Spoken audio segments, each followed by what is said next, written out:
spine-tingling, nerve-shattering podcast featuring all your favorite monsters. You won't believe your ears when you listen to Monster Kid Radio.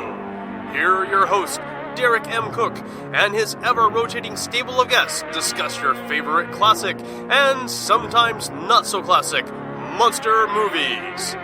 Subscribe to Monster Kid Radio through iTunes or Stitcher, or visit monsterkidradio.net before the next weekly episode of Monster Kid Radio. Go through the archives for interviews with Sarah Karloff, Victoria Price, and Joel Hodgson. Listen to discussions about movies like Creature from the Black Lagoon, Island of Terror, and King Kong. And don't forget convention coverage from Monster Bash and the H.P. Lovecraft Film Festival. Classic monsters, modern talk, and the head of Rondo Hatton. Only on Monster Kid Radio!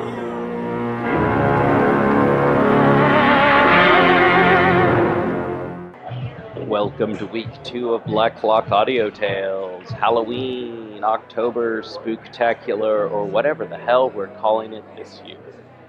We are live, as live can be right now, from Sam's Billiards in beautiful Hollywood neighborhood of the East Side Industrial District of Portland, Oregon. And this is week 2 of Ghost Stories. Remember, you can help support the show by going to pgttcm.com and donating $1 or $5 or $20 or $50. Help keep the show going. Join our beer cult, our t-shirt cult, or even just our cult where you're, you get your name read. I can't remember what we call that. Spectral cult? I don't know.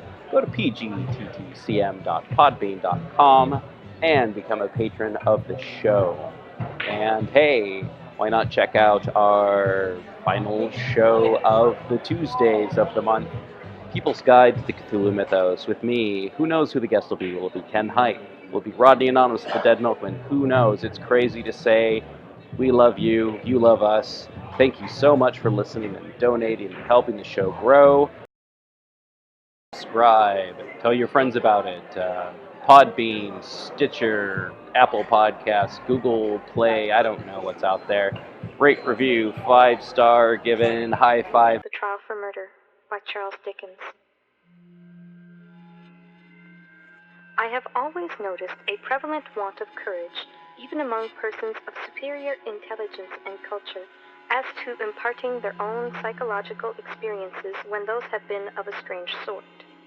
Almost all men are afraid that what they could relate in such wise would find no parallel or response in a listener's internal life, and might be suspected or laughed at. A truthful traveler, who should have seen some extraordinary creature in the likeness of a sea serpent, would have no fear of mentioning it, but the same traveler, having had some singular presentiment, impulse, vagary of thought, visions so-called, dream, or other remarkable mental impression, would hesitate considerably before he would own to it. To this reticence I attribute much of the obscurity in which such subjects are involved. We do not habitually communicate our experiences of these subjective things as we do our experiences of objective creation. The consequence is that the general stock of experience in this regard appears exceptional, and really is so, in respect of being miserably imperfect. In what I am going to relate, I have no intention of setting up, opposing, or supporting any theory whatever. I know the history of the bookseller of Berlin. I have studied the case of the wife of a late Astronomer Royal, as related by Sir David Brewster, and I have followed the minutest details of a much more remarkable case of spectral illusion occurring within my private circle of friends. It may be necessary to state, as to this last, that the sufferer, a lady, was in no degree, however distant, related to me. A mistaken assumption on that head might suggest an explanation of a part of my own case, but only a part, which would be wholly without foundation. I cannot be referred to my inheritance of any developed peculiarity nor had I ever before any at all similar experience, nor have I ever had any at all similar experience since. It does not signify how many years ago, or how few, a certain murder was committed in England, which attracted great attention. We hear more than enough of murderers as they rise in succession to their atrocious eminence, and I would bury the memory of this particular brute, if I could, as his body was buried in Newgate Jail. I purposely abstain from giving any direct clue to the criminal's individuality. When the murder was first discovered, no suspicion fell, or I ought to say, for I cannot be too precise in my facts, it was nowhere publicly hinted that any suspicion fell on the man who was afterwards brought to trial. As no reference was at that time made to him in the newspapers, it is obviously impossible that any description of him can at that time have been given in the newspapers. It is essential that this fact be remembered. Unfolding at breakfast my morning paper containing the account of that first discovery, I found it to be deeply interesting, and I read it with close attention. I read it twice, if not 3 times. The discovery had been made in a bedroom, and when I laid down the paper, I was aware of a flash, rush, flow. I do not know what to call it. No word I can find is satisfactorily descriptive, in which I seemed to see that bedroom passing through my room, like a picture impossibly painted on a running river.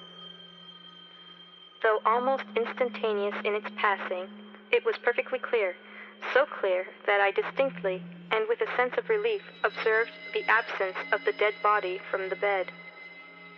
It was in no romantic place that I had this curious sensation, but in chambers in Piccadilly, very near the corner of St. James Street. It was entirely new to me. I was in my easy chair at the moment, and the sensation was accompanied with a peculiar shiver which started the chair from its position, but it is to be noted that the chair ran easily on casters.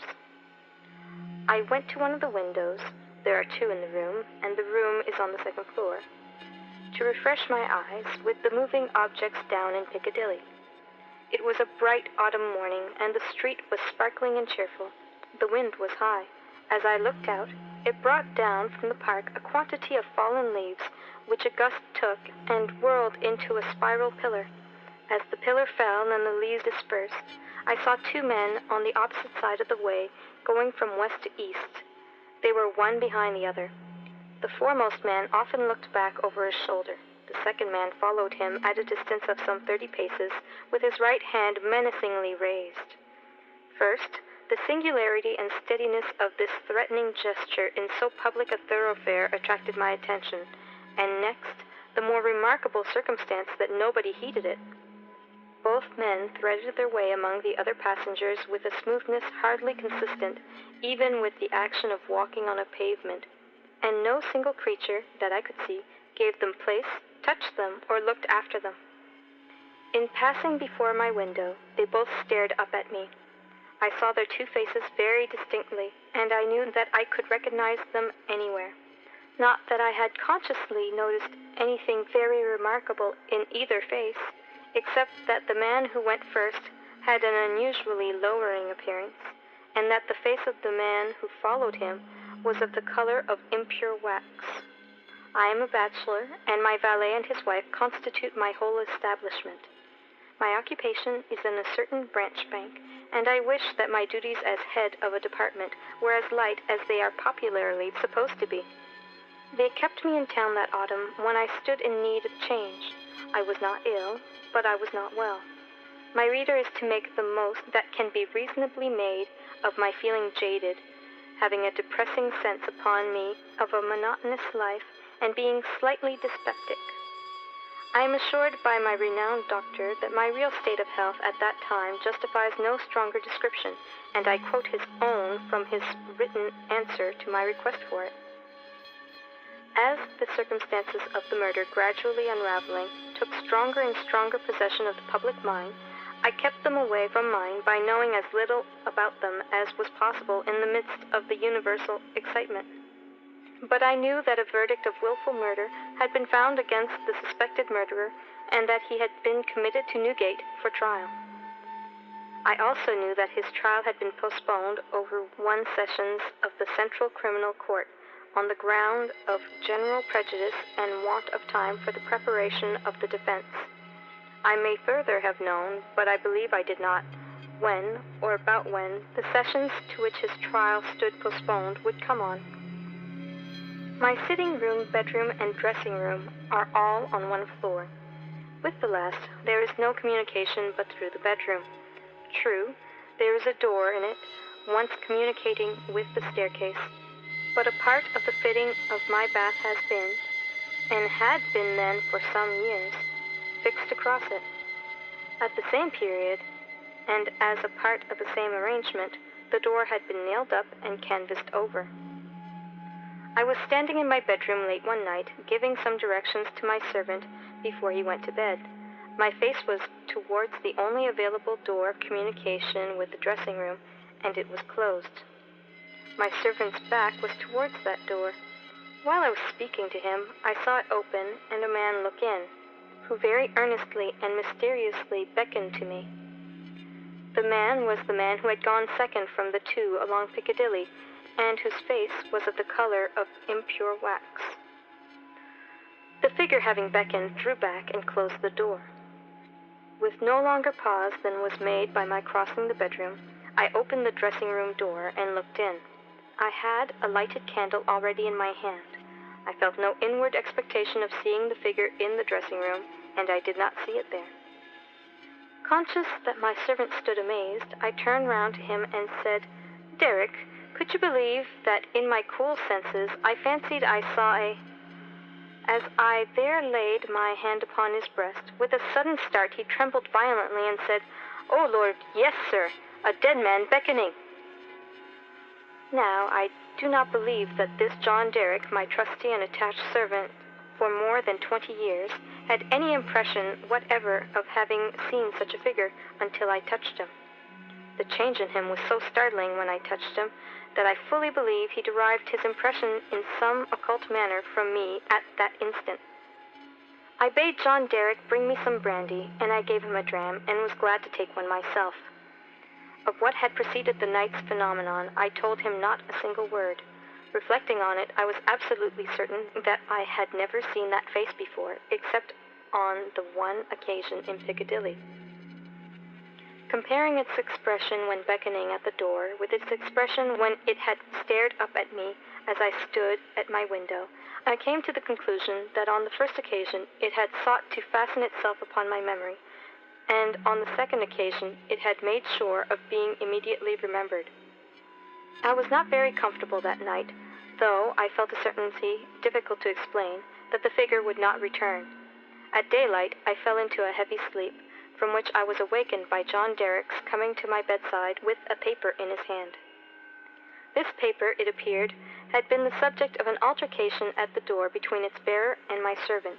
It was a summons to me to serve upon a jury at the forthcoming sessions of the Central Criminal Court at the Old Bailey.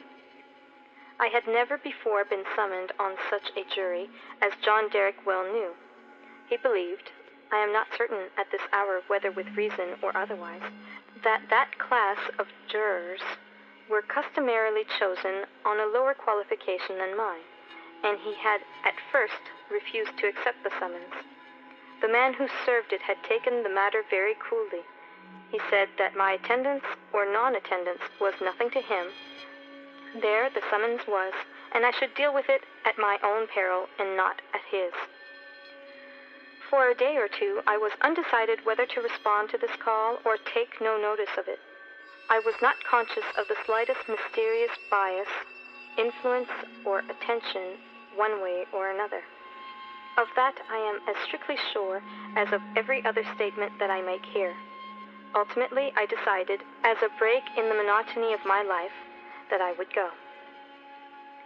The appointed morning was a raw morning in the month of November. There was a dense brown fog in Piccadilly, and it became positively black, and in the last degree oppressive, east of Temple Bar. I found the passages and staircases of the courthouse flaringly lighted with gas, and the court itself similarly illuminated. I think that until I was conducted by officers into the old court and saw its crowded state, I did not know that the murderer was to be tried that day.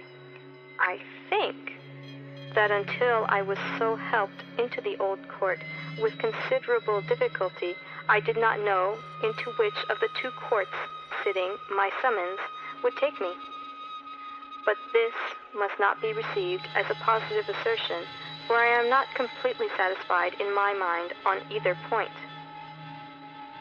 I took my seat in the place appropriated to jurors in waiting, and I looked about the court as well as I could through the cloud of fog and breath that was heavy in it. I noticed the black vapor hanging like a murky curtain outside the great windows, and I noticed the stifled sound of wheels on straw or tan that was littered in the street. Also, the hum of the people gathered there, which a shrill whistle or a louder song or hail than the rest occasionally pierced. Soon afterwards, the judges, 2 in number, entered and took their seats. The buzz in the court was awfully hushed. The direction was given to put the murderer to the bar. He appeared there, and in that same instant I recognized in him the first of the 2 men who had gone down Piccadilly. If my name had been called then, I doubt if I could have answered to it audibly. But it was called about 6th or 8th in the panel, and I was by that time able to say, "Here." Now observe, as I stepped into the box, the prisoner who had been looking on attentively, but with no sign of concern, became violently agitated and beckoned to his attorney.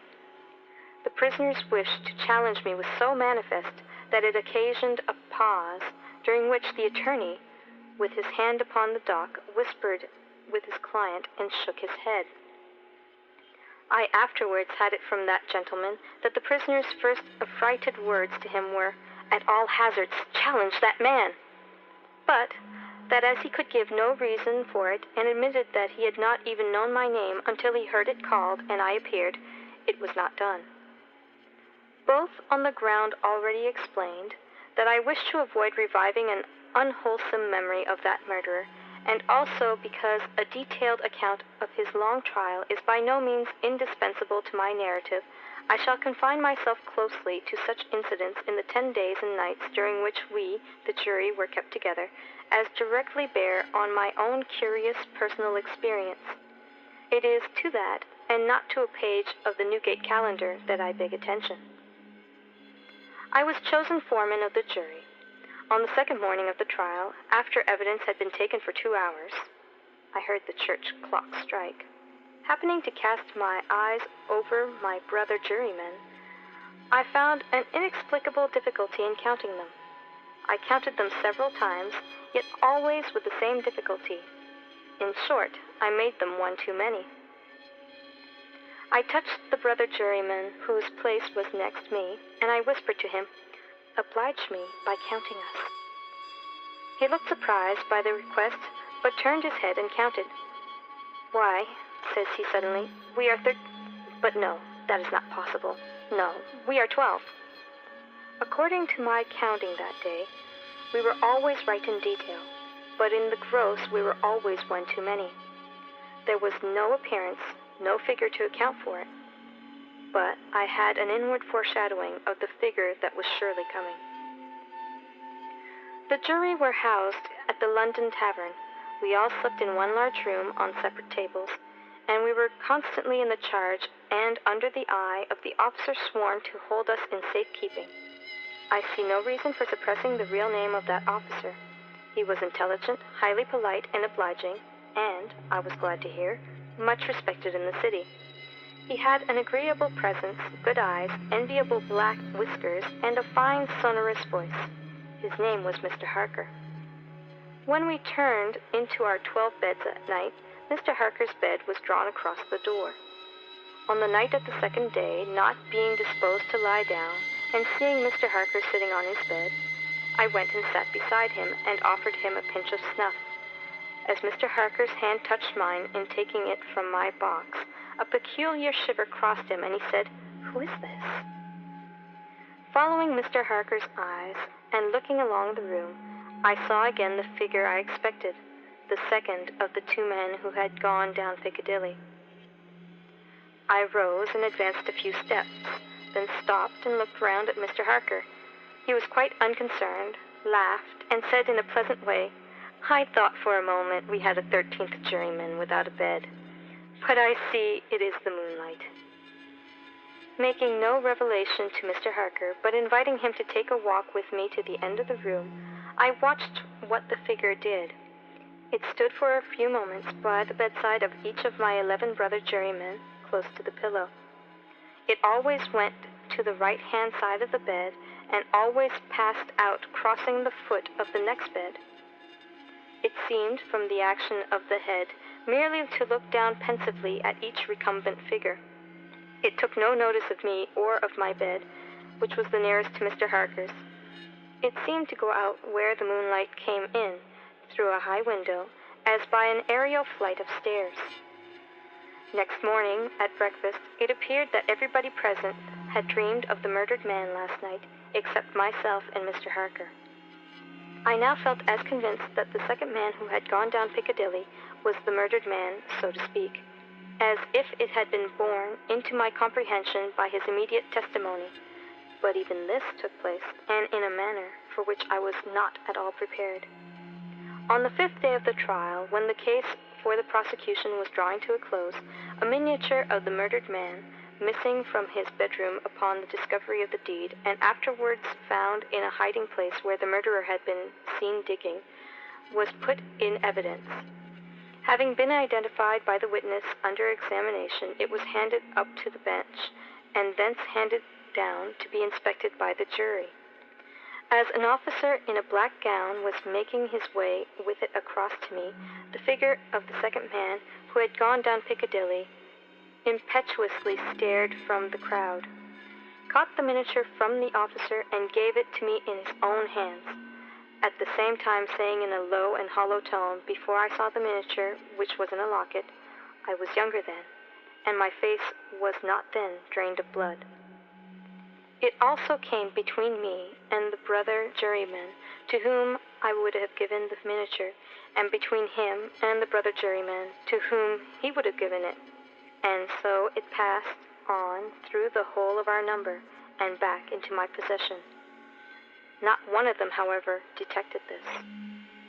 At table, and generally when we were shut up together in Mr. Harker's custody, we had from the first naturally discussed the day's proceedings a good deal. On that 5th day, the case for the prosecution being closed, and we having that side of the question in a completed shape before us, our discussion was more animated and serious. Among our number was a vestryman, the densest idiot I've ever seen at large, who met the plainest evidence with the most preposterous objections, and who was sided with by 2 flabby parochial parasites, all 3 impaneled from a district so delivered over to fever that they ought to have been upon their own trial for 500 murders. When these mischievous blockheads were at their loudest, which was towards midnight, while some of us were already preparing for bed, I again saw the murdered man. He stood grimly behind them, beckoning to me. On my going towards them and striking into the conversation, he immediately retired. This was the beginning of a separate series of appearances, confined to that long room in which we were confined. Whenever a knot of my brother jurymen laid their heads together, I saw the head of the murdered man among theirs. Whenever the comparison of notes was going against him, he would solemnly and irresistibly beckon to me. It will be borne in mind that down to the production of the miniature on the 5th day of the trial, I had never seen the appearance in court. 3 changes occurred now as we entered on the case for the defense. 2 of them I will mention together first. The figure was now in court continually, and it never there addressed itself to me, but always to the person who was speaking at the time. For instance, the throat of the murdered man had been cut straight across. In the opening speech for the defense, it was suggested that the deceased might have cut his own throat. At that very moment, the figure, with its throat in the dreadful condition referred to, this it had concealed before, stood at the speaker's elbow, motioning across its windpipe, now with the right hand, now with the left, vigorously suggesting to the speaker himself the impossibility of such a wound having been self-inflicted by either hand. For another instance, a witnessed character, a woman, deposed to the prisoner's being the most amiable of mankind. The figure at that instant stood on the floor before her, looking her full in the face and pointing out the prisoner's evil countenance with an extended arm and an outstretched finger. The third change now to be added impressed me strongly as the most marked and striking of all. I do not theorize upon it. I accurately state it, and there leave it. Although the appearance was not itself perceived by those whom it addressed, its coming close to such persons was invariably attended by some trepidation or disturbance on their part. It seemed to me as if it were prevented by laws to which I was not amenable from fully revealing itself to others, and yet as if it could invisibly, dumbly, and darkly overshadow their minds. When the leading counsel for the defense suggested that hypothesis of suicide, and the figure stood at the learned gentleman's elbow, frightfully sawing at its severed throat, it is undeniable that the counsel faltered in his speech, lost for a few seconds the thread of his ingenious discourse, wiped his forehead with his handkerchief, and turned extremely pale. When the witness to the character was confronted by the appearance, her eyes most certainly did follow the direction of its pointed finger, and rest with great hesitation and trouble upon the prisoner's face. 2 additional illustrations will suffice. On the 8th day of the trial, after the pause which was every day made early in the afternoon for a few minutes' rest and refreshment, I came back into court with the rest of the jury some little time before the return of the judges. Standing up in the box and looking about me, I thought the figure was not there until, chancing to raise my eyes to the gallery, I saw it bending forward and leaning over a very decent woman, as if to assure itself whether the judges had resumed their seats or not. Immediately afterwards, the woman screamed, fainted, and was carried out. So with the venerable, sagacious, and patient judge who conducted the trial. When the case was over, and he settled himself and his papers to sum up, the murdered man, entering by the judge's door, advanced to his lordship's desk and looked eagerly over his shoulder at the pages of his notes which he was turning. A change came over his lordship's face. His hand stopped. The peculiar shiver that I knew so well passed over him. He faltered, "Excuse me, gentlemen, for a few minutes. I am somewhat oppressed by the vitiated air," and did not recover until he had drunk a glass of water. Through all the monotony of 6 of those interminable 10 days, the same judges and others on the bench, the same murderer in the dock, the same lawyers at the table, the same tones of questions and answers rising to the roof of the court, the same scratching of the judge's pen, the same ushers going in and out, the same lights kindled at the same hour when there had been any natural light of day, the same foggy curtain outside the great windows when it was foggy, the same rain pattering and dripping when it was raining, the same footmarks of turnkeys and prisoners day after day on the same sawdust, the same keys locking and unlocking the same heavy doors. Through all the wearisome monotony, which made me feel as if I had been foreman of the jury for a vast period of time, and Piccadilly had flourished coevally with Babylon, the murdered man never lost one trace of his distinctness in my eyes, nor was he at any moment less distinct than anybody else. I must not omit, as a matter of fact, that I never once saw the appearance, which I call by the name of the murdered man, look at the murderer. Again and again I wondered, why does he not? But he never did. Nor did he look at me after the production of the miniature until the last closing minutes of the trial arrived. We retired to consider at 7 minutes before 10 at night. The idiomatic vestryman and his 2 parochial parasites gave us so much trouble that we twice returned into court to beg to have certain extracts from the judge's notes reread. 9 of us had not the smallest doubt about those passages. Neither, I believe, had anyone in the court. The dunder-headed triumvirate, having no idea but obstruction, disputed them for that very reason. At length we prevailed, and finally the jury returned into court at 10 minutes past 12. The murdered man at that time stood directly opposite the jury box, on the other side of the court. As I took my place, his eyes rested on me with great attention. He seemed satisfied, and slowly shook a great gray veil, which he carried on his arm for the first time, over his head and whole form. As I gave in our verdict, guilty, the veil collapsed, all was gone, and his place was empty.